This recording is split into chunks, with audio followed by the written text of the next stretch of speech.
I think I'm inherently drawn to things that are new and challenging. I think it's my inner pioneer spirit. And once I started becoming interested in sub-Saharan African markets, I became more and more drawn to being an Africa specialist.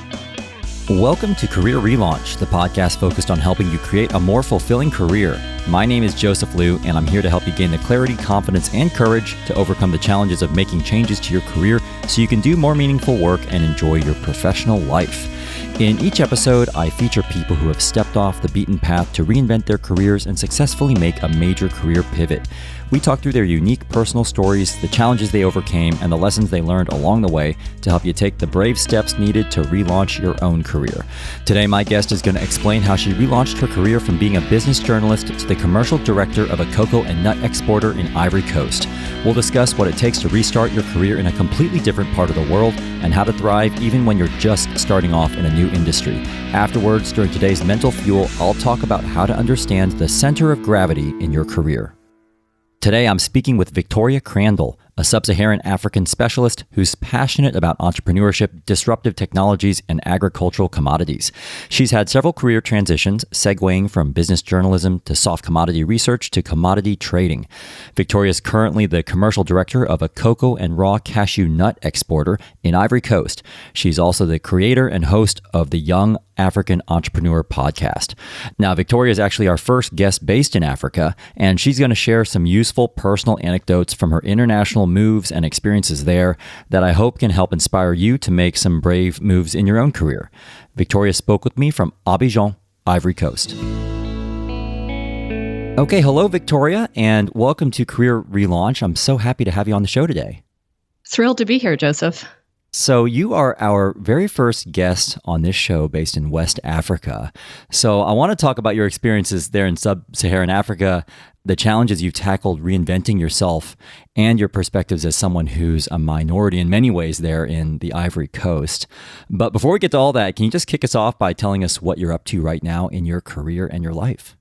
I work as a commercial director at a Ivorian cocoa and cashew nut exporter. So what I'm busy doing right now is pretty much booking contracts, making sure that all of our cocoa exports are going out on time. The company has also launched a small cocoa processing factory. So I'm actually getting my first exposure to manufacturing and managing a local factory, which has been pretty interesting. Can you just paint a little bit of a picture for me, just because I've never been to the Ivory Coast? Can you just describe a little bit about where you live there, where you work? Like, what's the overall environment there and the setup there for you? Well, first of all, Ivory Coast is, it's a tropical country. There are pretty much two seasons here. It's either raining or it's not. So we're just about to go into the rainy season. Abidjan is more developed as compared to other large cities in West Africa. So as compared to Accra in Ghana or Lagos in Nigeria, Abidjan has much better infrastructure. So there's power 24/7, clean drinking water. If you go to any shop, you can find loads of imported goods. There's a nice movie theater in town. An hour's drive away, there's a beautiful beach. It's a very comfy lifestyle. I think it's kind of the best secret that maybe a lot of expats in Ivory Coast maybe don't want to tell everybody, but it's a very pleasant life. Now, I know you're American and you're there in the Ivory Coast, so I want to talk about how you ultimately landed there. But before we do that, and before we get into more of your role there as a commercial director, I'd like to go back in time and talk through the two major chapters in your career prior to this period in your life, and then we can dive into more detail on the dynamics of your current situation. And I was wondering, Victoria, if you could just tell us a little bit about your time going way back as a business journalist. My first full-time job was working as a freelance business journalist, but it was a rather atypical job. I was hired for a business intelligence company based out of London, also offices in New York and Hong Kong. They cover mergers and acquisitions, IPOs, joint ventures, and they hired me to read the newspapers in Arabic because after I finished my studies in the US, I went to Syria and I studied Arabic for 2.5 years. And I was very fortunate that I lived there right before the civil war broke out. and became proficient in Arabic and moved to Dubai. And luckily, I knew a lot of contacts in the journalism community and was able to reach out to someone at the Financial Times who put me in touch with someone at Merger Market. So working as a freelancer, I could live anywhere in the world. I was pretty much a digital nomad before that was a trendy term. And that allowed me to live in Dubai. I also lived in Cairo, Egypt. I also traveled to Lagos for 6 weeks. And then my last stop when I was still working with this company as a business journalist was in Casablanca, Morocco. Okay. Now, had you always planned on leaving the US and living this sort of international lifestyle? And if so, what was the draw for you? I didn't, but in hindsight, it's not surprising that my interest, that I was led to make a career abroad. I have an older sister who has been very influential to me. When she was only 24, she got a job in Germany working for Adidas. She being 8 years older than me and having such an influence, I kind of looked to her as a mentor or saw that, oh, wow, you can do that. And also we had traveled a lot together. When I was in high school, I would go and visit her in Europe and we'd travel somewhere for 2 weeks. And having studied also, languages in high school and in college, I don't know, I was just always, I love travel. I love learning about new places and cultures, learning new languages. And once I fell down the Middle East rabbit hole, so to speak, when I was in college and kind of just fell in love with Arabic, to me, it seemed very logical of like, okay, well, I'll go and live in an Arabic speaking country for a year, 2 years, and, that will open plenty of doors. So that's kind of how it happened. So you're traveling around, you're doing this journalistic work. What happened next for you?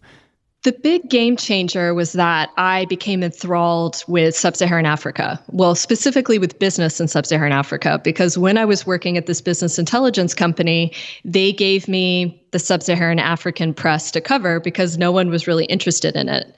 And that was because Sub-Saharan Africa, still excluding South Africa, it's pretty much still a frontier market. You don't have a lot of large size M&A deals.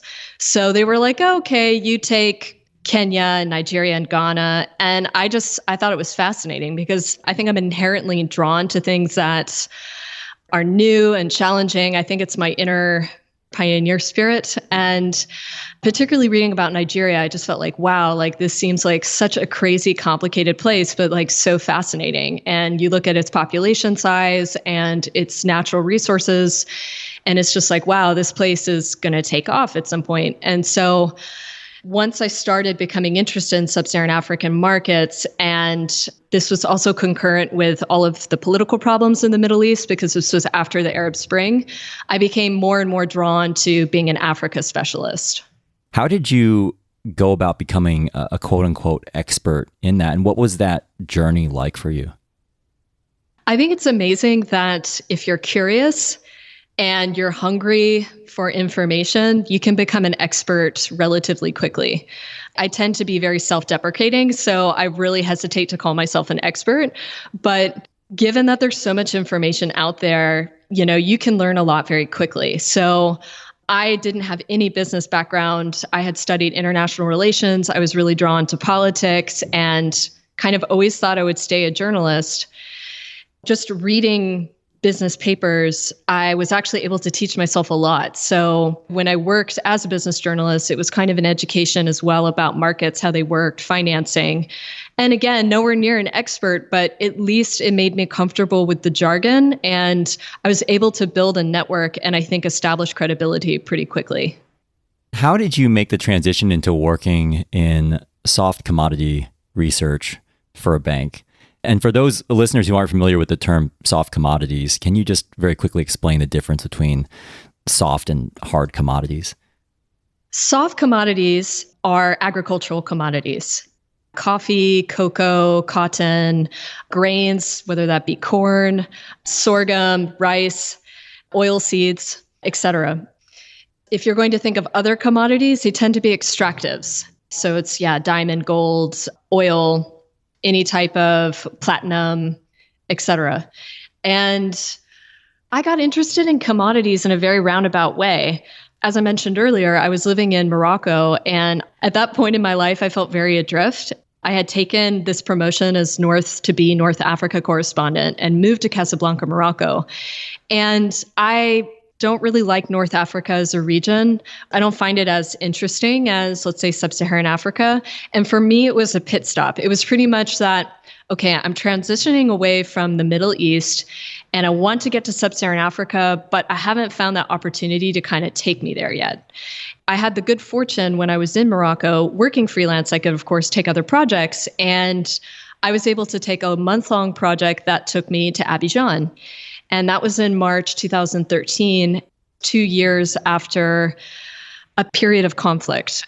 And so when I came here, things were calm and investors were starting to come back, and it just felt very dynamic and something was happening here. And on a personal level, I just really liked it. I found people were very friendly. People were very welcoming. And I felt like, oh, wow, Cote d'Ivoire's economy is very dynamic. It has agriculture, it has an energy sector, it has an oil refinery. It's the largest economy in Francophone West Africa.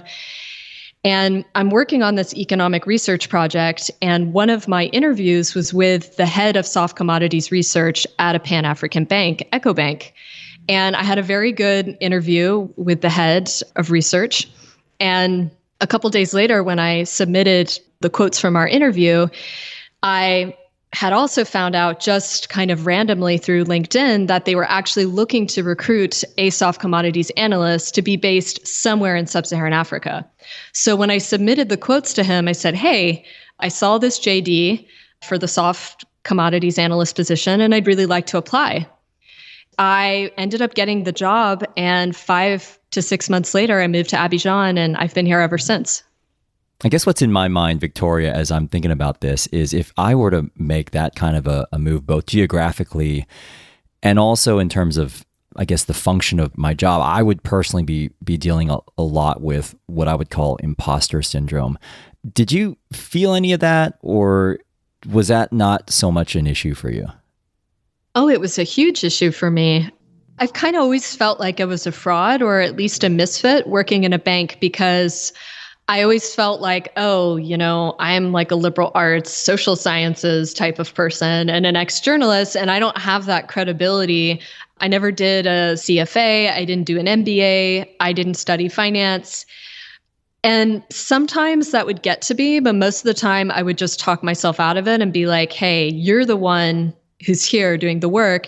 And it was a position that they really struggled to fill because, unfortunately, a lot of Africans aren't that interested in agriculture, and they don't see it as something of like where they want to be an agricultural commodities analyst. And because I was just naturally, I gravitated toward that position, and particularly wanting to study cocoa because Cote d'Ivoire, Ivory Coast, is the world's largest cocoa producer, I was able to learn very quickly and to really cut my teeth and establish credibility.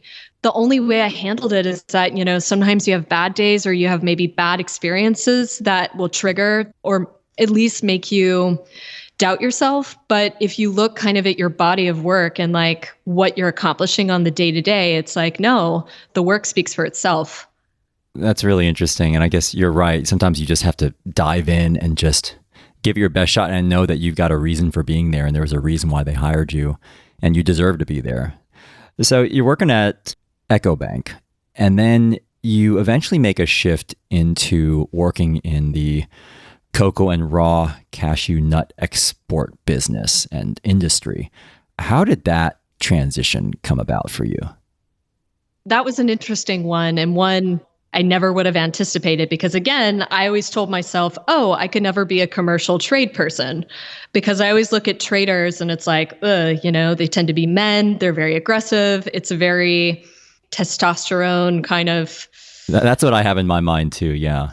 Yeah, exactly. And I had reached a glass ceiling at EcoBank, and I was kind of becoming frustrated with my work and felt like I couldn't really advance to the level that I wanted professionally.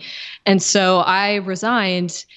There was like another step in between, because when I resigned, I decided, okay, I'm going to set up my own consultancy firm, because clearly I'm going to have tons of clients. And I mean, to my credit, I had established a really great, fantastic network in West Africa, and I really do have this niche knowledge. However, it's just very difficult to predict how many projects or clients you're going to have. And so over that year that I was freelancing, it was very much feast or famine, and it was pretty difficult. However, the last client I had towards the end of, I had maybe been freelancing, I don't know, 6 to 8 months at this point. And my last client was this local cocoa and cashew nut exporter. I had a 1 month mandate. The project went very well. And at the end of the project, he made me a full-time offer to be commercial director in his company. And I hesitated maybe for 1 second. And then I said, no, I need to do this, because I knew that truly the only way to learn is to do it, it's by doing. And I had essentially spent 2.5 years talking to other people to know, okay, how do you purchase and export cocoa beans? And sure enough, when I started this new job, I mean, I learned more about cocoa trading in 2 months than I did in 2 years working in a bank. Can you also just explain a little bit about this dynamic you were just talking about, Victoria, where you're in a male-dominated trade and you're female, you're a foreigner.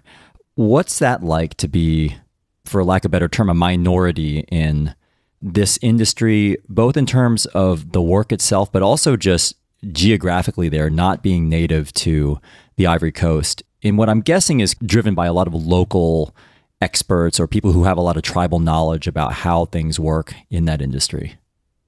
It's a double-edged sword about being a foreigner, because on one hand, it privileges you in a lot of ways. You get access to a lot of information and to people by virtue of, in my case, being a white American. It also means that you're less effective at doing some things, because unfortunately, I think as your listeners are going to know or make sense to them, that the commodity business or any type of extractive business, particularly in the export side, it's very susceptible to predatory and rent-seeking behavior. And that's particularly in developing countries. And by who I am, those are things that I cannot engage in, which is for me, of course, all the better. But secondly, I would say as for being a woman, it's pretty challenging, because I've always based my identity and what matters most to me of being my intelligence, my integrity, my work ethic. And sometimes, particularly working in an African culture, or my boss is actually Lebanese. So working with someone who's Arab, for instance, and just older, of a different generation, sometimes you can feel that, okay, I've been reduced to how I look, or there are certain things that I can't do because people do not take me seriously. Sometimes having the impression that my gender, it undercuts me in some way, and that I'm not taken as seriously because I'm a woman. And I mean, I've gone to industry functions, I've spoken at conferences where I was the only woman in the room. How do you deal with that? Like, how do you deal with what I'm going to guess is potentially a lot of incoming fire or being subject to criticism, not because of the actual work you're doing, but just because of who you are and what you look like on the outside? Honestly, I think the best way to deal with it is always humor. I mean, I remember sitting in a meeting, I was with my director, I was with a client who's Dutch. A lot of cocoa importers are actually based in the Netherlands. And my boss had kind of made a wisecrack of like, oh, Victoria, we're so happy that she gets to represent us abroad. And there was kind of an undertone to it that if I'm being, I think, maybe more expansive and generous, can say, okay, he's a 60-year-old Lebanese man, don't take offense. But also felt a little misogynistic. Like, again, my value was really just reduced to how I looked, and the client laughed. So I felt like I was almost on a fly on a wall of like this boys club, and it felt very diminishing. But when I kind of look more broadly, it's that, okay, if I could not execute, if I could not do my duties, I would not be here. And I'm not going to beat myself up about constantly like, oh, do I get access? Do I get these meetings because of how I look or because of what I say and what I do? Has there been anything that has been particularly surprising about how you have been able to excel in this industry? I think with anything, you learn by doing and you learn by making mistakes, which is incredibly painful. The first thing a junior trader will learn is that you have losing trades. You have trades that will go bad. You will lose money. It's a part of the game. It's a part of the job.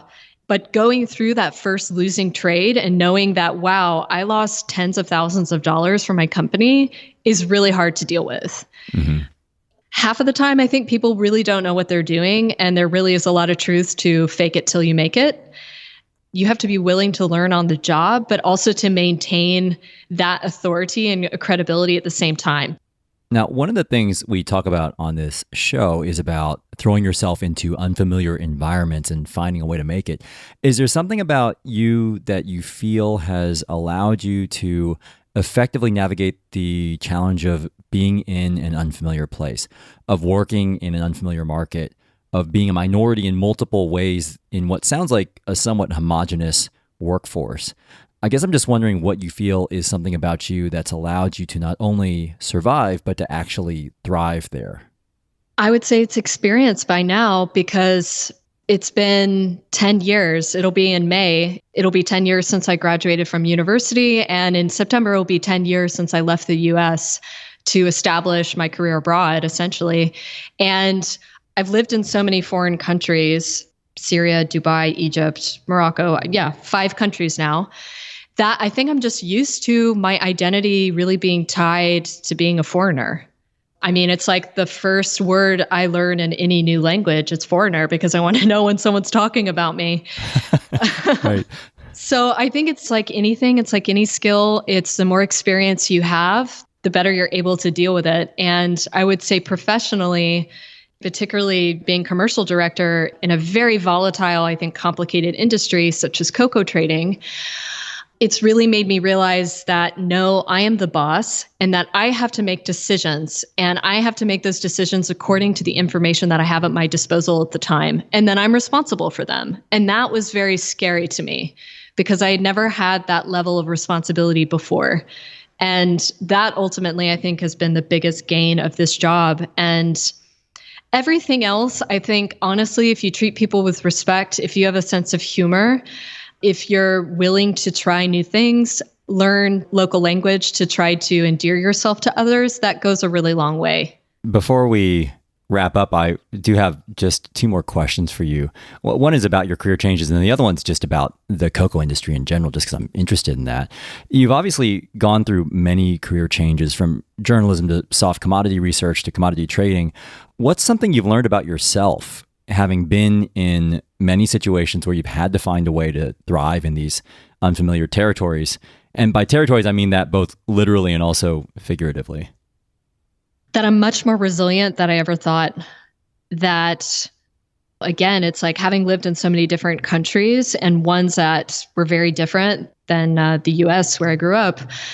There are almost systems you can follow. You know, it's all about, okay, let me network and meet up with other people who are also expats or foreigners and figure out how they did things. And how do I go out and make friends? And how do I learn to build a life here and kind of establish a community? And once you do that, it's not daunting. And any kind of new challenge that comes your way, you know, you can find a solution to it. You can work it out. One of the things that I wanted to also ask you about was, I just can't let you go without asking you a little bit about cocoa and you know, cashew nut exporting. So one of the things I noticed about myself when I was working in the consumer goods industry was that it affected my own shopping and buying behavior. Like when I used to work for an ice cream manufacturer, I'm now really particular whenever I'm buying ice cream products. How has working in a cocoa business affected your own purchasing behaviors when you're buying cocoa products or any other chocolate products? I've actually become a lot more cynical about a lot of initiatives that try to guarantee some type of standards. I know what the supply chain is like in Ivory Coast. I know the realities of the industry, and I know how complicated it is to guarantee actually how buyers, where they're sourcing their cocoa beans. I feel actually very conflicted about a lot of, you know, fair trade products or UTZ Rainforest Alliance, because I think if anyone ever came to a country like Ivory Coast or Ghana, you realize that it's very, very, very difficult to establish a traceable supply chain. Yeah, I always wondered about those labels that you see on mostly like chocolate bars and things like Rainforest Alliance or Fair Trade or any sort of soft commodity. You see those stamps and labels, and I always just wonder how much those really mean. Yeah, I mean, it's more because 20 years ago almost, there was an uproar about the use of child labor in the cocoa industry. And so that spurred legislation in the US that required that cocoa companies really have sustainability initiatives, that have traceable procurement strategies, et cetera. But the reality is that child labor is kind of a part of the landscape, is that these communities are very poor. And so when students often, they can't even go to school because they don't have a birth certificate to go to school. And they work out in the cocoa fields with their parents, and they're not maybe necessarily doing hazardous work. Maybe they're collecting cocoa pods, something kind of equivalent of how kids in the Midwest, in the summer, they help their parents out on the farm. It's actually a much more nuanced and complicated subject, and it still lacks a lot of data and a lot of understanding. It's almost, there's been this emotional knee-jerk reaction to an issue like child labor, with good reason, in the cocoa industry, but it makes companies very reactive. And so then the solution is, okay, we're going to have all these certification schemes. But then the whole problem becomes, well, how do we audit actually what's going on the ground? And that's the very tricky part. Oh, this is very, very educational and very illuminating. Yeah. So we keep talking about this all day, but I got to wrap us up here right now. But before we go, I would love for you to tell us a little bit more about your podcast, which is called the Young African Entrepreneur Podcast. And I know this is something that you're working on in addition to everything you've got going on with your day job. Can you just tell us a little bit more about the podcast and the types of people you have on the show? Yeah, so I kind of always being a business nerd, like a sub-Saharan Africa business nerd, luckily, because I have a great network and I know lots of people doing really cool things in business, like I wanted to launch this podcast focusing on entrepreneurship in sub-Saharan Africa. And I've interviewed people, kind of entrepreneurs who are introducing disruptive technologies in supply chain management, use of tractors. There's a really cool company in Nigeria that is almost like an Uber for tractors. It's a really fun passion project that that gives me something creative to do and gives me an excuse to talk to really interesting, cool people. Very interesting. So we'll definitely include a link in the show notes so that people can check out your podcast. So yeah, thanks so much. This has been really fascinating and educational, Victoria, and I've really enjoyed talking with you. So thanks so much for telling us about your life there in the Ivory Coast and how you've navigated some seriously major career changes. So I would just love to wish you the best of luck with your work there in the cocoa and cashew nut industry and also with your podcast. Oh, well, thank you, Joseph. This was a lot of fun. So I hope you enjoyed hearing Victoria's thoughts on finding your way in a brand new job function, what it takes to restart your life in a new country, and some insights on the cocoa industry. Now it's time to wrap up with today's Mental Fuel, where I'm going to talk about moving toward the center of gravity in your career. Before we get to today's Mental Fuel, I'd like to thank Grammarly for supporting this episode of Career Relaunch. Built by linguists and language lovers, Grammarly's writing app finds and corrects hundreds of complex writing errors so you don't have to. And as a Career Relaunch listener, you can download Grammarly for free by going to getgrammarly.com/relaunch. This is the part of the show called Mental Fuel, where I finish the show with a brief personal story related to one of the topics we covered today and wrap up with a simple challenge to help you move forward with your own career goals. So for today's Mental Fuel, I wanted to pick up on something Victoria alluded to when she was talking about how she just felt this strong pull toward working in sub-Saharan Africa. And this reminded me about a concept I first heard about on another podcast called Masters of Scale by Reid Hoffman, which I would highly recommend. He did an interview with Ev Williams, the co-founder of Twitter, who went on to create Medium. And Ev Williams is a guy whose thoughts I find really fascinating, mostly because he's just got some really unique perspectives on business. And in that episode, Reid Hoffman talks about this concept of your center of gravity in your career. which is basically the area you find yourself gravitating toward again and again in your life and your professional life. For example, in Ev Williams' case, his center of gravity relates to the discovery, distribution, and transmission of information, which lines up well with the social media platforms he's launched. So that got me thinking about this question of what my center of gravity is in my career, and a related question of what it feels like when your work doesn't line up with your center of gravity. And I guess the best way to describe that feeling for me is sort of like a feeling of longing. Almost like you're going through the motions of your day job, but your mind is elsewhere, wishing you were making use of some other strength you have or tapping into a natural interest you've always had that feels like a more natural extension of who you are. I'll give you an example from my own career. One of the first college internships I had was working in a pharmacology lab at the University of California, San Diego School of Medicine, where I spent an entire summer growing cancer cell cultures in petri dishes, working with a lot of lab equipment and spending hours each day looking into microscopes to count cells on a grid. I personally didn't enjoy that work very much, mostly because I was focused on things rather than people, which wasn't really my forte. And actually, something sort of illuminating happened when I came to the end of that internship. I remember thinking that the most enjoyable part of that experience wasn't actually the lab work, but actually the lunches I had with people when I got a chance to hear about their careers as scientists, postdocs, and professors. Not necessarily the actual science they were focused on, but just hearing them open up about their own challenges, their relationships in the labs, and even their career and life stories. I'm not really sure why people were so open with me that summer. Maybe because I was this really bright-eyed college student and a temporary visitor in that lab. And because of this weird dynamic, I don't know if you ever do this, but sometimes we end up being the most open talking with people we don't know and don't think we're ever going to see again. But aside from that, I do consider myself a reasonably good listener, and I enjoy listening to people.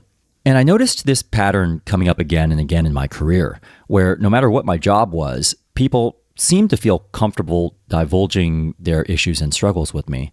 When I was working in the corporate world, for example, a lot of colleagues, some of whom I worked directly with and some of whom I didn't work directly with, ended up sharing a lot of personal challenges with me, especially when they were going through tough issues at work or in their lives.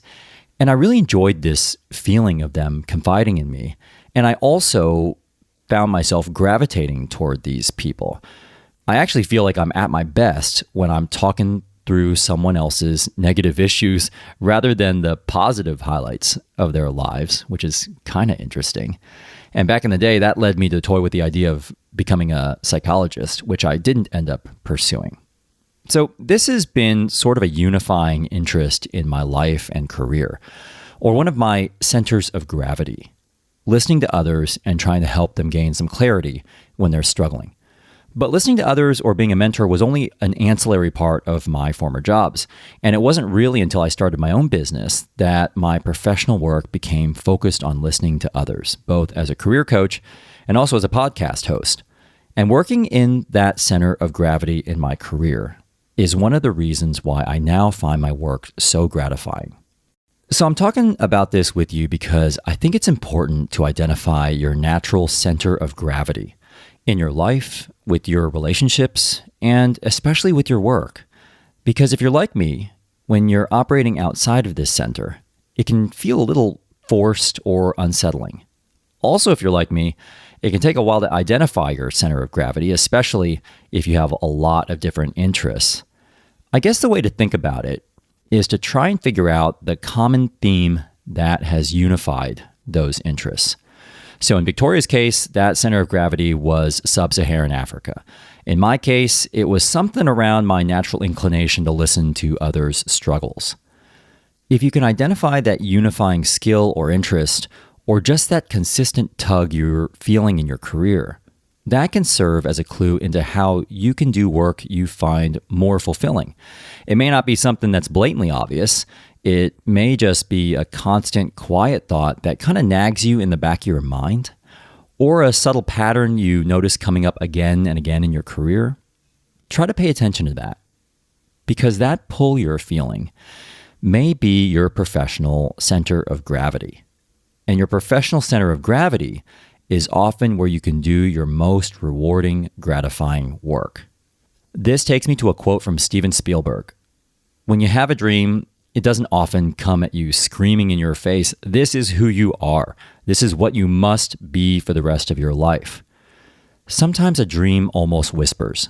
Your instincts, your human personal intuition always whispers. It never shouts. So you have to be ready to hear what whispers in your ear. So my challenge to you is to think about what's been whispering in your ears. What's something that seems to keep popping up that could signal where your center of gravity is in your professional life? It could be something people keep telling you about one of your strengths, or a talent that keeps showing up, or just an idea you can't stop toying with. Try to capture what your center of gravity is, then take one action this week that could move you closer to that place. Before we go today, in our last episode, I invited you to vote for the former guest you would like to hear from again in episode 50, which will air toward the end of this year. And I appreciate all those people who've already voted, but if you haven't voted yet, you can help pick the guest for this special episode. All you have to do is go to careerrelaunch.net/vote50 and vote for your favorite guest. In the running are 4 guests from our most popular episodes in the past: researcher turned wellness educator Kelly Cara in Austin, Texas, restaurant manager turned magazine founder Steven Satterfield in San Francisco, agency director turned set designer Polly Aspinall in London, and teacher turned artist Sandeep Johal in Vancouver. The idea here is to check in on how they're doing in their career change journey and how it's been going since we last spoke. Again, you can vote for your favorite guest at careerrelaunch.net/vote50. If you're enjoying Career Relaunch and interested in sharing any other thoughts with me about the show, I'd love for you to leave a review for the show on Apple Podcasts at careerrelaunch.net/41, where you can also find a summary of all the key concepts from today's show. Again, that's careerrelaunch.net/41. Stay tuned for our next episode, where I'll be featuring a former hotel lounge pianist turned digital marketer in the pharmaceutical industry. Also, if you know someone who has made a unique career pivot, or if you would like to share your own career change story on the show, you can apply to be a guest at careerrelaunch.net/apply. Thanks so much for being part of the Career Relaunch community, and a special thanks again to Victoria Crandall for sharing her story with us today. This episode was mixed by Richard Pennington. Electrocardiogram wrote and performed our original theme song. I'm Joseph Liu, and I'll see you next time.